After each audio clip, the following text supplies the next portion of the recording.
தற்காலிக பேரவைத் தலைவர் பொறுப்பில் மிக சிறப்பாக பணியாற்றிய நம்முடைய உறுப்பினர் திரு மூவி கருப்பையா அவர்களை சந்திக்க நேற்றுக்கு சென்றிருந்தேன். அங்கே முந்தைய பேரவைத் தலைவர்கள் படங்களை கண்ணுற்ற போது, அவர்களை பற்றி அறிந்த போது உண்மையிலே எனக்கு பெருமிதம் தந்தது. ஏனென்றால் எடுத்துக்காட்டாக விளங்கும் திரு ஜே சிவ சண்முகம் பிள்ளை, டாக்டர் யு கிருஷ்ணராவ், திரு எஸ் செல்லப்பாண்டியன் அவர்களுடைய வரிசையில் மிக சரியான ஒருவரையே நாம் முன்மொழிந்துள்ளோம் என பெருமை அடைந்தேன்.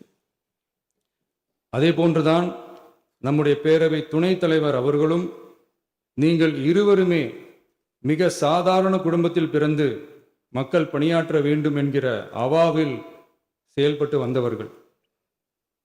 குணம் நாடி குற்றமும் நாடி அவற்றுள் மிகை நாடி மிக்க கொளல் எனும் வள்ளுவரின் வாய்மொழிக்கேற்ப சட்டமன்ற நடவடிக்கைகள் சீராக, செம்மையாக, அமைதியாக நடைபெறும் வகையிலும் சட்டமன்ற ஜனநாயக பண்புகள், நெறிமுறைகள் பேணி பாதுகாக்கப்படும் வகையிலும் இந்த அவைக்கு பேரவை தலைவரும் பேரவை துணைத் தலைவரும் பெருமை சேர்ப்பீர்கள் எனும் நம்பிக்கை எனக்கு உண்டு.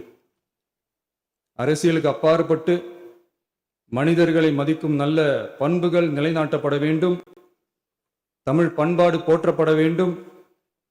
அவையின் மரபும் மாட்சிமையும் மதிப்பும் காக்கப்பட வேண்டும் என்ற நல்லெண்ணத்தின் அடிப்படையில் அந்த பதவி ஏற்றுள்ள தங்கள் இருவராலும் காப்பாற்றப்படும் என்னும் நம்பிக்கையை மீண்டும் தெரிவித்து என் உரையை நிறைவு செய்கிறேன். நன்றி, வணக்கம்.